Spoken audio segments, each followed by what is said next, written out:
Boa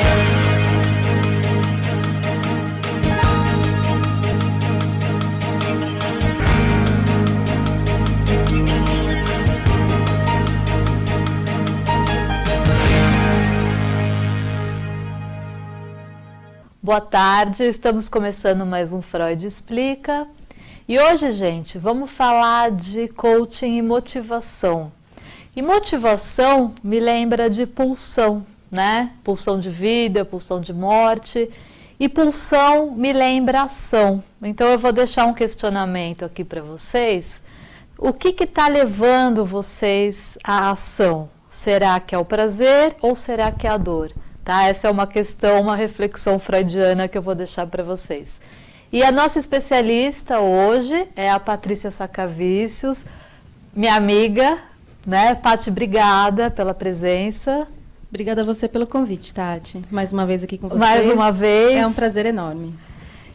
Paty, me explica uma coisa. Hoje em dia o coaching tá meio uma febre, né? Assim, eu lembro que uma época só se falava em coaching nos Estados Unidos, né? E começou a entrar no Brasil. Por que está tendo essa procura pelo coaching? E explica também para a gente um pouco, para os internautas entenderem, qual a diferença do processo do coaching e da terapia. Olha, Tati, o que eu percebo é uma necessidade que vem crescendo de desenvolvimento pessoal e profissional. E aí, claro, paralelamente a isso, a busca pelo coaching acaba sendo maior também hoje. Não só a busca pelo processo de coaching, como também hoje nós temos mais profissionais de coaching, até para atender essa demanda que vem crescendo bastante. Né? Existe, sim, essa diferença entre terapia e coaching, é importante a gente saber. Esclarecer, né, o que é... Às vezes a pessoa procura o coaching acreditando ser muito próximo à terapia.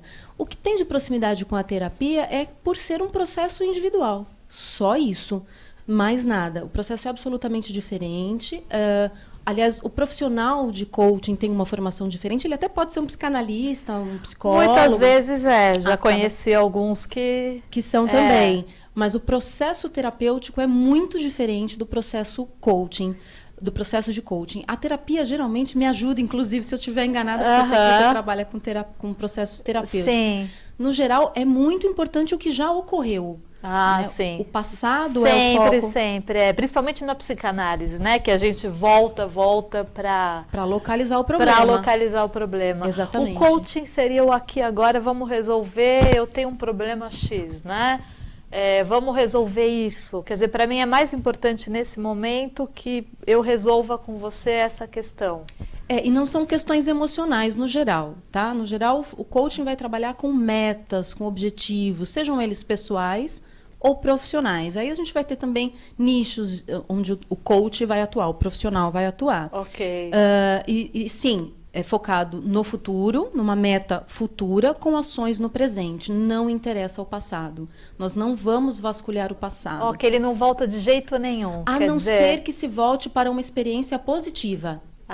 Ok. Para que ele resgate aquelas referências e traga para cá. Mas não interessa ao profissional coaching, nem ao processo coaching, o que ficou para trás. Por quê? Dentro da metodologia, aquilo tudo que ele fez, trouxe ele para esse ponto agora, para esta circunstância, para essa situação pessoal ou profissional. E esta situação presente é a que esse cliente não quer mais.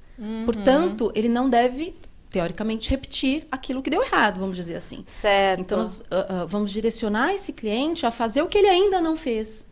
A tomar decisões que ele ainda não tomou. Então, são ações diferentes do que ele já fez. Ok, essa é a ideia. E me diz uma coisa, quais são os tópicos mais procurados, né, no coach? Eu sei que a questão financeira ou de o que eu faço, né, no trabalho, quer dizer, isso vem muito, mas vem também, você usa o life coaching, que é, por exemplo, questões amorosas ou questões de dúvidas pessoais mesmo, isso é usado também? Sim, o coaching ele tem realmente algumas demandas que ele pode atender, né? O processo de coaching ele pode atender o life coaching, ou seja, objetivos e metas pessoais, que poderia ser, por exemplo, eu quero casar. Sim. Quero resolver a minha situação com meu marido, com a minha esposa. Hoje está conflituosa, se não for o caso de uma terapia em casal, direcionar para um processo de coaching? Sim. Ou aquisição de um bem? Quero comprar um carro e a pessoa nunca consegue comprar um carro. Quero ter uma casa própria. Quero ter filhos. Preciso planejar isso melhor.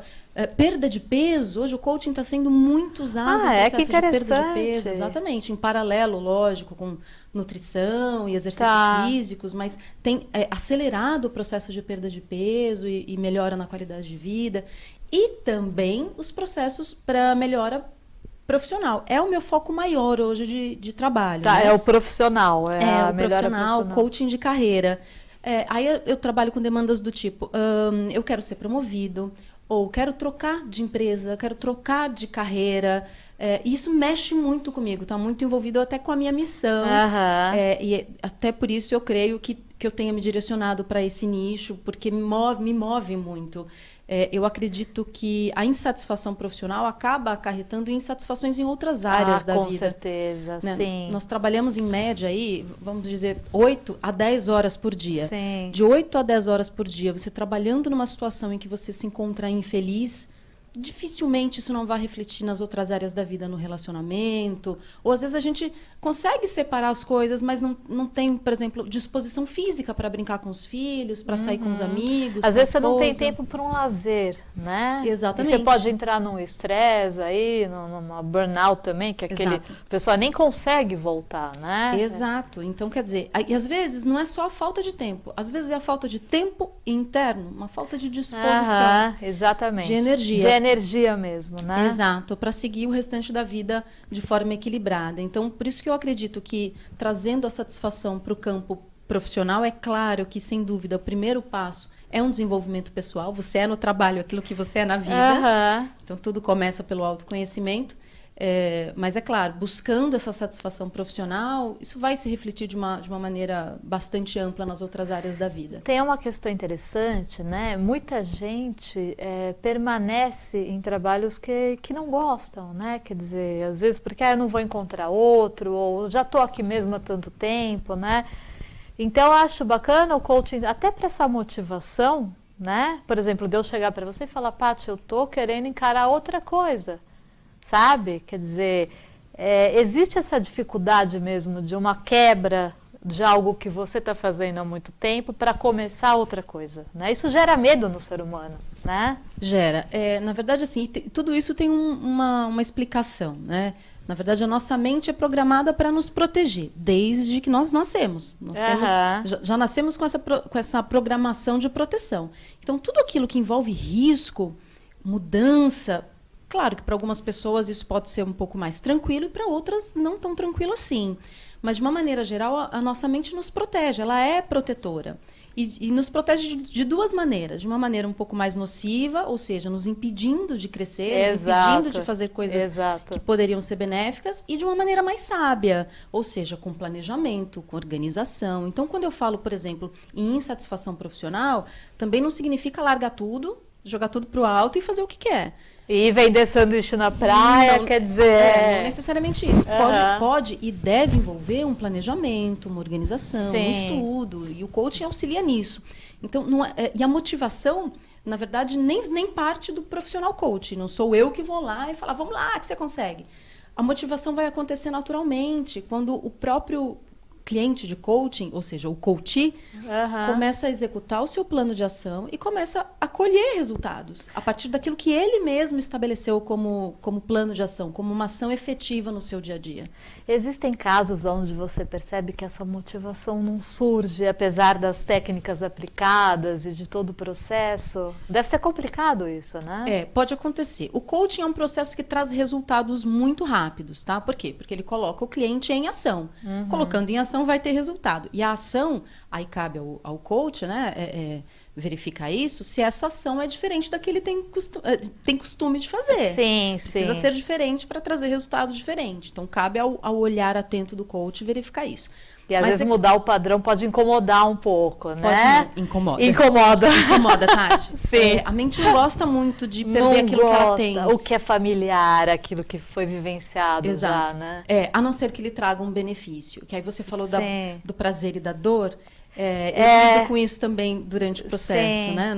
Nós temos uma briga mental aí entre fugir da dor e buscar o prazer, né? Então, isso é constante. Então, fugir da dor, poxa, eu vou me endividar, eu vou fazer trocar de emprego e não conquistar os mesmos benefícios que eu tinha antes. Aqui eu já conheço, já sei o terreno que eu estou pisando, que é o que você colocou, né? Então, essa Sim. mudança gera esse desconforto. Então, assim, durante o processo, os próprios resultados trazem essa motivação, mas também cabe ao profissional localizar se existem ali também pensamentos limitantes, que nós chamamos até de pensamentos sabotadores.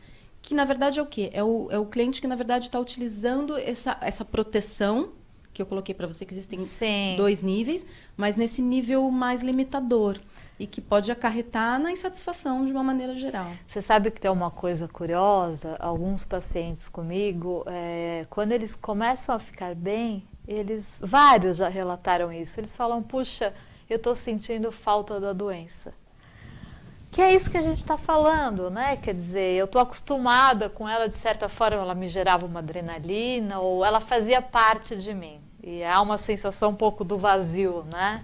É a perda, é o que se tinha, né? É o que se tinha. Era ruim, mas era o que ele tinha no momento. Então não deixa de ser um processo de luto a perda da própria doença, né?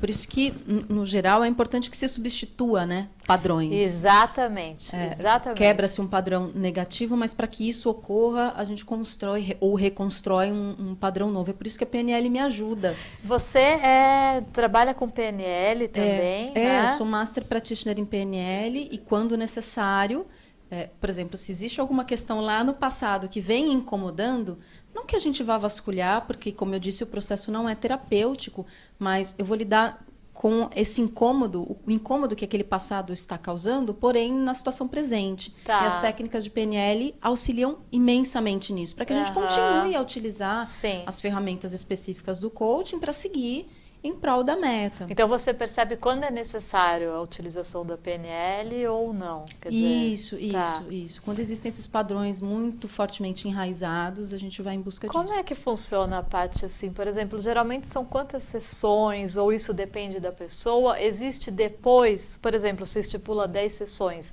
existe um acompanhamento para ver como é que essa pessoa está? Como é que é esse processo? Legal. O processo mínimo são 10 sessões, quando eu falo em coaching pessoal e coaching de carreira, né? Que é a pessoa física que me procura, não é a empresa em busca de outras questões, de metas corporativas. Mas você pode trabalhar com empresas. Então, aí é um coaching executivo. Ok. Né? Aí estamos falando de outro tipo de meta, são outras situações. Quando é a pessoa física que nos procura, aí a gente fala de metas pessoais ou metas profissionais. As minhas são mais focadas nas profissionais, como disse a você. Então, é um mínimo de 10 sessões que variam entre 60 a 90 minutos e são semanais. Então, vai ser um processo ali de mais ou menos 2 meses e meio, contando também com o assessment, que a gente faz uma devolutiva que é pessoal. Isso eu ia te perguntar também. Na hora que a pessoa chega, né? Por exemplo, na terapia a gente faz uma anamnese. Né? A anamnese seria identificar o perfil da pessoa, quais os pontos que a gente tem que trabalhar. Como é que é feito isso no coaching, né? Quer dizer, você identificar esse perfil para você já se direcionar e guiar aí o trabalho. Isso, eu trabalho com a ferramenta DISC, você deve conhecer. Tá, sim. Ela é uma das talvez a mais renomada no mundo todo. Só por falar DISC a gente já tem uma credibilidade, já fica tranquilo com relação ao resultado. O que é o DISC, assim, para que as pessoas consigam entender? DISC significa, na verdade, é a nomenclatura de 4 perfis com as quais essa ferramenta vai trabalhar. Então, o perfil dominância, influência, estabilidade e cautela. Nós todos temos os 4 perfis, os 4 padrões comportamentais, porém cada um num nível diferente. E é isso que vai estabelecer a individualidade, né? Então, cada um numa proporção diferente. E além da proporção diferente, cada um desses perfis, cada um desses padrões comportamentais trazem características que podem ser positivas e também tem ali o seu lado de um ponto de melhoria, digamos assim, né? Então, por exemplo, se é uma pessoa que gosta de arriscar, tem um lado muito positivo, por exemplo, profissionalmente falando, a pessoa pode arriscar, pode tentar coisas novas, mas também, se for em excesso, pode causar problemas. Tem um risco, claro. Sim. Então, todas as características têm ali um ponto positivo e um ponto de melhoria.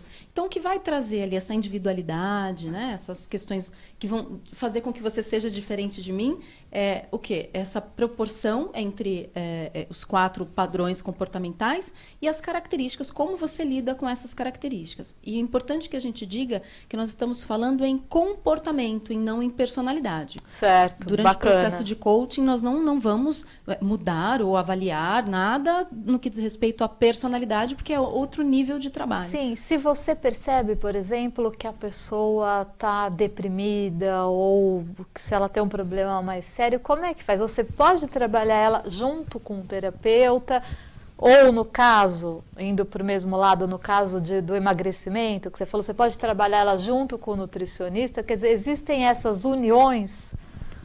Pode acontecer, claro, o coaching não é focado em lidar com questões como, por exemplo, a depressão ou qualquer doença emocional, distimia ou qualquer coisa nesse sentido. O ideal é que esse cliente seja acompanhado pelo profissional adequado, que cuide realmente dessa questão, não havendo nenhum impeditivo por parte do terapeuta, se o terapeuta não achar nenhum problema. Porque o terapeuta dando ok, quer dizer... É legal ter essa parceria, entender-se para ele ok, Sim. Porque são questões diferentes. O terapeuta vai lidar com o que está causando isso, o coaching vai lidar com propósitos, com missão, com meta, com objetivo. Ele não vai mexer aí na doença, né? E que de alguma maneira pode até auxiliar. Porque, claro. Por exemplo, às vezes a depressão, já aconteceu isso, né? Já percebi isso, de haver um perfil depressivo que estava sendo teoricamente causado por uma situação profissional conflitante. E o que estava faltando era encontrar o propósito do trabalho, o propósito de estar ali, a missão, o que eu faço aqui no mundo, na Terra, para que eu estou aqui? Sim, e conforme você vai ajudando ele, provavelmente a autoestima vai se elevando, Muito. Quer dizer, a motivação é muito importante. Né? E aí acaba alterando, claro, o nível de motivação, Sim. diminui o nível de estresse, etc. Então acaba sendo um processo quase que complementar em alguns casos, e é sempre importante se avaliar caso a caso. Bacana. Gente, mandem suas questões para, vocês estão vendo aí no GC, programa freudexplica@gmail.com. A gente vai entrar no intervalo, já volta.